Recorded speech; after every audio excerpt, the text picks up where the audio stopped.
Hey guys, so a couple of days ago I did a video on my channel about a build that I called the Icebreaker. It's the most fun that I've had with any build to date in Baldur's Gate 3. It's basically a character designed to deal some really solid damage both via their own weapon attacks and by returning damage to enemies when the enemy hits them. I figured I would put out just this little gameplay snippet of how it worked along with like a quick high-level overview for those of you who are very familiar with the game mechanics and or don't have interest in watching like an hour-long deep dive. The class breakdown at level 12 is this. 1 level of White Dragon Ancestry Draconic Soul Sorcerer, mostly for access to the Armor of Agathys spell.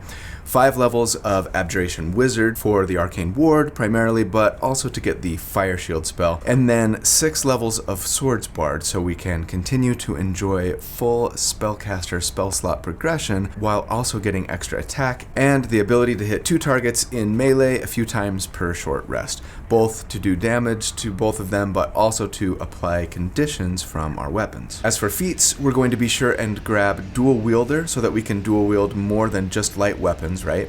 And also Weapon Master so that we can have proficiency in the weapons that we want to dual wield. Alternatively, if you don't want to take Weapon Master and would rather take like Elemental Adept or something else instead, which would be nice on this build, you can take a single level dip in like Paladin or Fighter, sacrificing a level of Wizard, or go Valor Bard instead of Swords Bard, since Valor Bards get martial weapon proficiency, unlike Swords Bards, right? Though you would be sacrificing a little burst and cleave damage for going Valor instead. As for equipment, I'm not going to try and tell you like what the best in-slot item is for every single potential piece of equipment or anything, but the most important items to make this build really work are the weapons. First up, the Flail of Ages, which among other things can apply the chilled condition to enemies, making them vulnerable to cold damage, right? And then the Trident of the Waves, which among other things applies the wet condition when you hit. In combat, here's how it works. First, get an ally to put Warding Bond on you, reducing the damage that you take when you get hit. Then get your arcane ward stacks maxed out and make sure you have the highest level of Armor of Agathys as you possibly can active on yourself. Then right before combat breaks out, cast Fire Shield, but the Chill Shield version of it, right, on yourself, and then start the fight. You're going to be running into combat and trying to hit as many enemies as possible at least once to either get them wet or chilled, thereby making them vulnerable to cold damage. That way, when they hit you, they will take double damage both from Armor of Agathys and Chill Shield.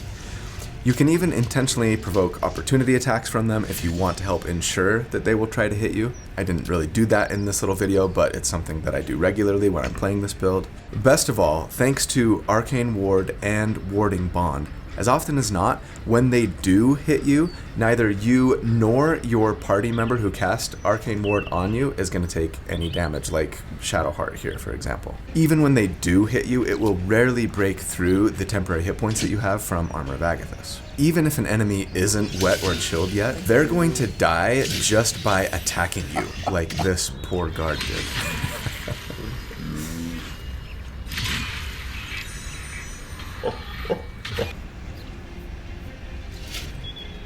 And if they are wet or chilled, then yeah, the damage that they take from just hitting you is massive, like this Steel Watcher did, for example. It took 76 damage for hitting me, and I took no damage, nor did Shadowheart. That's freaking awesome. Now, in this particular instance, I got snared, and so I was trapped inside of the self-destruct of the Steel Watcher, which kind of made me laugh, actually. This other guard who was also in the area, you know, I hit him, and then on his turn, he tries to run outside of the area of the blast, but, you know, thinking that he had escaped and was safe, tried to make a couple of attacks on me. Unfortunately, he still died anyways just for hitting me.